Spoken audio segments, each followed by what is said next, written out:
Good evening everyone, and welcome to another session of Ask Zak, of course with myself Zak and my trusted colleague as always Albert. Good evening Zak, and good evening guys to Ask Zak. If you are new to Ask Zak, welcome at Ask Zak, where we share valuable information for all of our Alzu Feeds clients. And of course, if you are a regular watcher, welcome as well.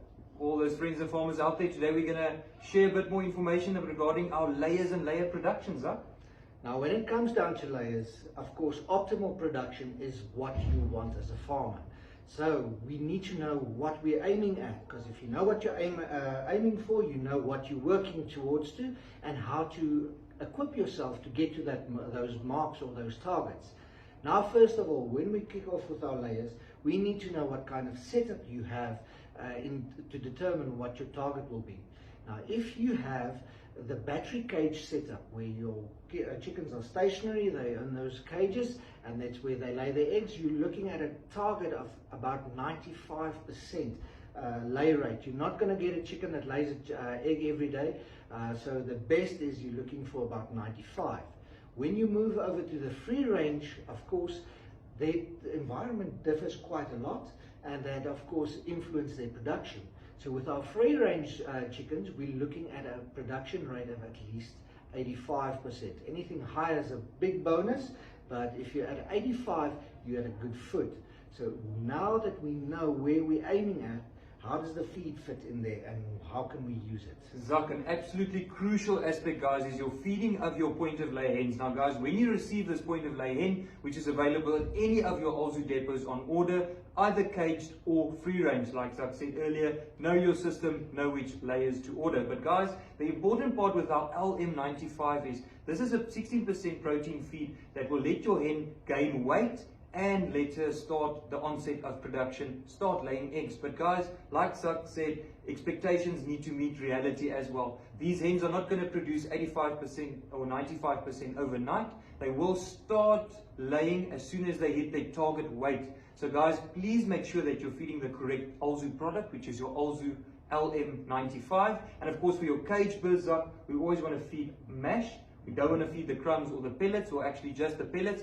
We don't want to feed the pellets to the the battery operated layers, the cage layers, because they will finish that feed a lot quicker, and then they will be without feed throughout the day, and then you will start having cannibalism, and that's something that we want to prevent. So please, if you have layers in cages, we always feed the LM95 mash.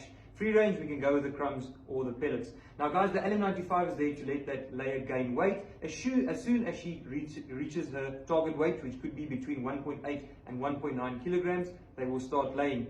Don't get too stressed. The production will increase every day on a weekly basis. We always like to say, Zak, that with layers, it's a marathon, it's not a race. If you push these birds too hard, then you will have problems, metabolic problems, as well as physical problems like prolapses. But we'll get into that a little bit later on. Now, Zak, you mentioned with the free range and the cage hens, we do have a few challenges with our free range hens. What are those challenges that our clients experience? Now, something very important Albert mentioned here, and when we look at the feed, they need to convert that into growth, especially at a young stage. Now, we must always remember the chicken will take care of its body before it's going to look at production. Now, when you've got free range chickens, you might have a problem with worm infestation. Remember, it's free range, the animals can move around, they've got free access to a lot of feces, a lot of things, they scratch around, scrop like we call it in Afrikaans, in the shavings, so they can get exposed to worms. So you can give the best feed that there is.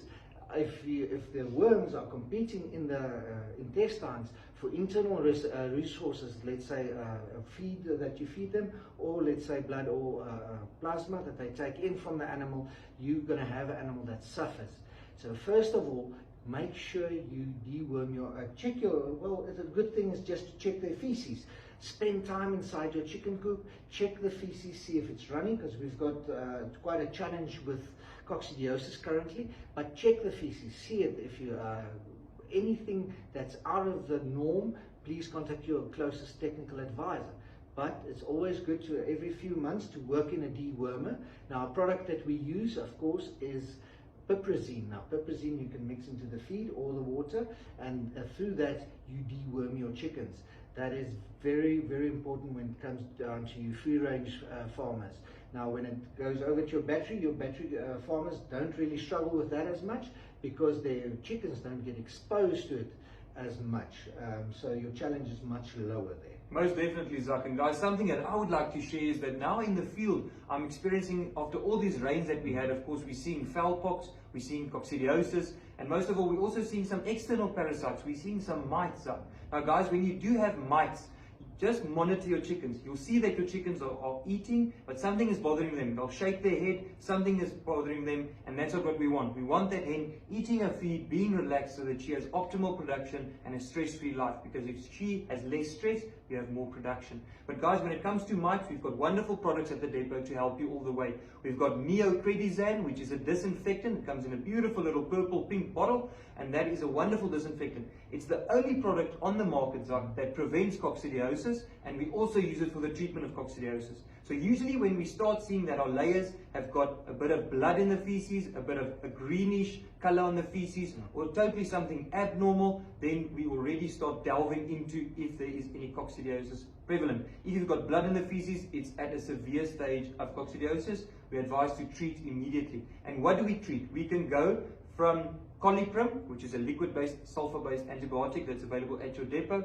And then, of course, a brand new product that we have is, of course, our Trimethosulf. All right, that is a brand new product only available at Alzu Feeds. You can only get it at your Alzu Feed depot at the moment. So, guys, this is exactly the same as your Coliprim. It's a sulfur-based antibiotic, but you don't have to buy 200 mils. You can buy a 20-gram packet over there. So a bit more affordable if you want to buy lower quantities. And then, of course, guys, with your coccidiosis, we like to double shotgun treat that. We want to hit them with a Neopredizan. So remove your old shavings, spray the Neopredizan, put your new shavings, spray it again so it gets absorbed into the shavings. When the coccidiosis comes in the feces, the Neopredizan will do its work. And of course, if we give the chickens the sulfur-based antibiotic, we're killing the bacteria inside the gut lining as well. Just a very important rule when it comes down to antibiotics, remember, we need to at least give it to the animals for 5 days. If you give it shorter, you're going to lose efficacy, if that's the right word. And of course, if you give it longer, you can create bacterial resistance. So very important, work on your 5-day rule. If it doesn't work after 5 days, the chances of you using the wrong, working on a wrong diagnosis is very good, and you need to reevaluate the situation. Another thing that you need to be aware of is withdrawal period. And that's something we see a lot in the field, and people are not always aware of it. Now, our different types of antibiotics have different withdrawal periods. With our sulfur bases, unfortunately, we're looking at a withdrawal period of at least 5 to 7 days, depending on whether it's, you're a broiler farmer or a layer farmer. But remember, now that you've given that antibiotic into the chicken, that antibiotic gets put into the egg as well. And when you sell that to your customers, they're getting in low doses of antibiotic. And of course, that for humans, at the end of the day, when you go to the doctor and you need medication that's supposed to work, you've been exposed to low doses, and the bacteria in your body has become stronger and stronger and stronger. And now your conventional antibiotics from a doctor does not necessarily work. So we implore you, very, very important, keep to the withdrawal periods. Be responsible farmers, because that's how we build a good name for yourself in the business. And of course, it's good practice. You don't want to be known as the person kind of poisoning your customers, if I can say it like that. So be very, very aware of it. But guys, you can prevent that by using the Neopredizan. We always like to say that prevention is better than cure or treatment, guys. You can prevent it if you keep your litter clean. If you're removing your litter every second day, you're not letting it heap up, if you're monitoring your chickens, and if you use the right products, if you use that Neopredizan up, you can prevent coccidiosis from forming, and you can prevent the use of antibiotics. So guys, management, biosecurity, absolutely crucial. Now, Zak, let's get more into the management aspects of our layers, of course. I would like to talk more about our lighting period. Now, guys, lighting plays an absolutely crucial role in our production.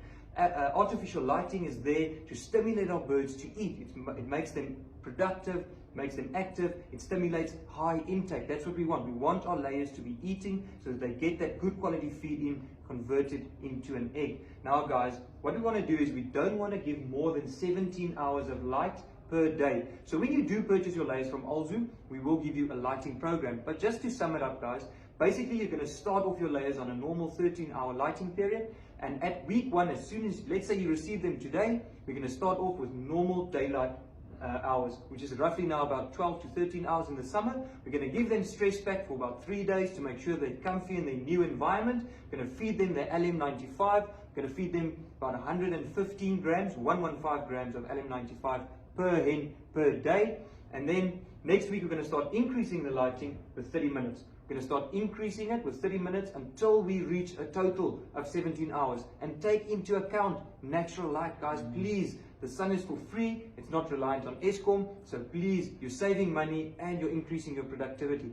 So if your lighting program is correct, then of course you will reap the benefits. But remember, lighting comes also with management, guys.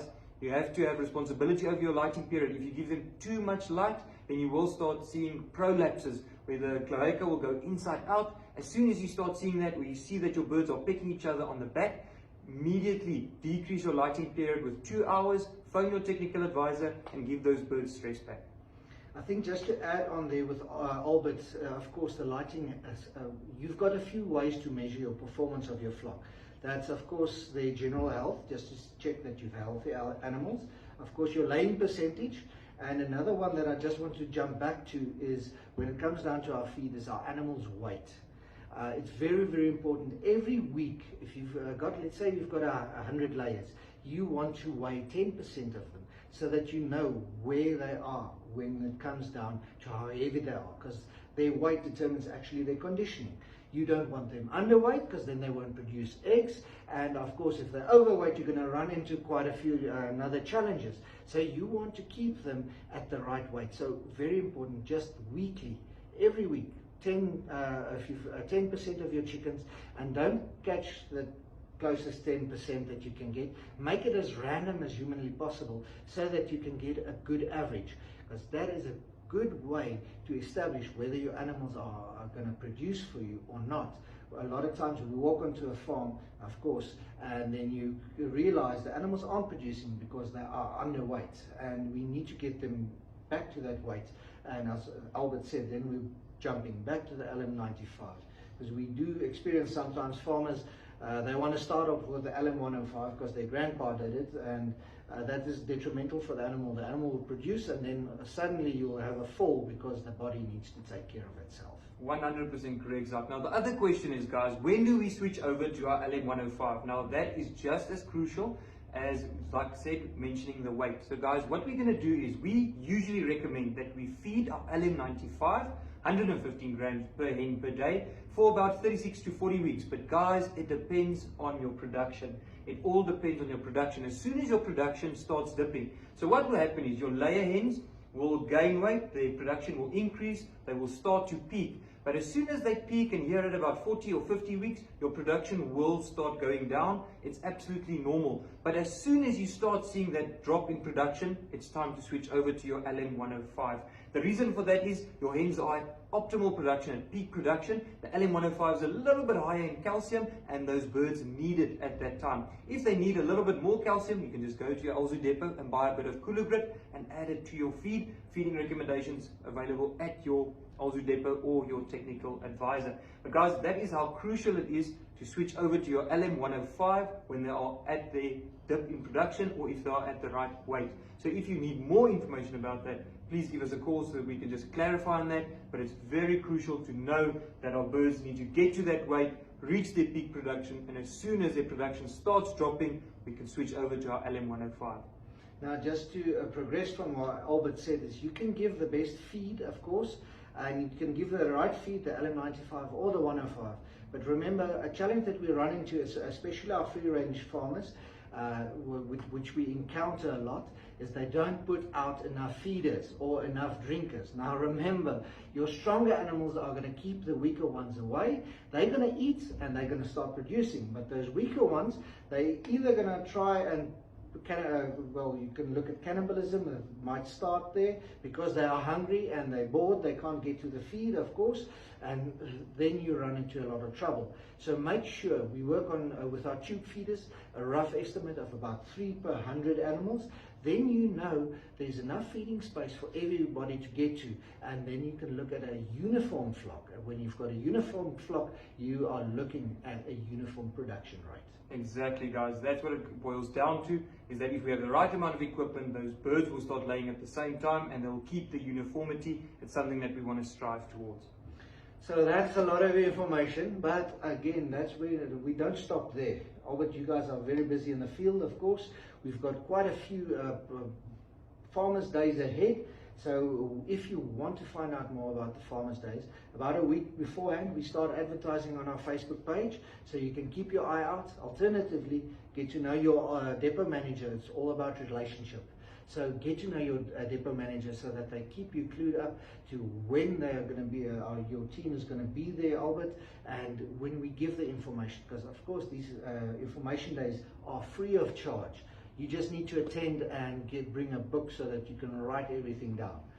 Most definitely, Zak. Those Farmers' Days will occur on Thursdays. I think this coming week is going to be Lydenburg's Farmers' Day, where I will be there. So I hope I see you guys there. We're going to do a broiler layer information day. So get to your nearest Alzu depot. Follow us on Alzu Feeds Facebook page, where all of this information and all of it will be shared, so you are up to date with when and where the Farmers' Days are happening. And we've not stopped with our Facebook page. Of course, we've added our YouTube page, so Alzu Feeds, go check us out. If you want to refer back to some of the videos just to refresh the memory, go check us out on YouTube and get some more information or refresh yourself. And if you did like that video on YouTube, don't only just hit the like button, hit the subscribe button so that you can always be notified of when our Zak will be there. And if you need more information, you know where to go. So from my side, thanks and be safe, guys. Thanks, guys. Thank you for watching our Zak.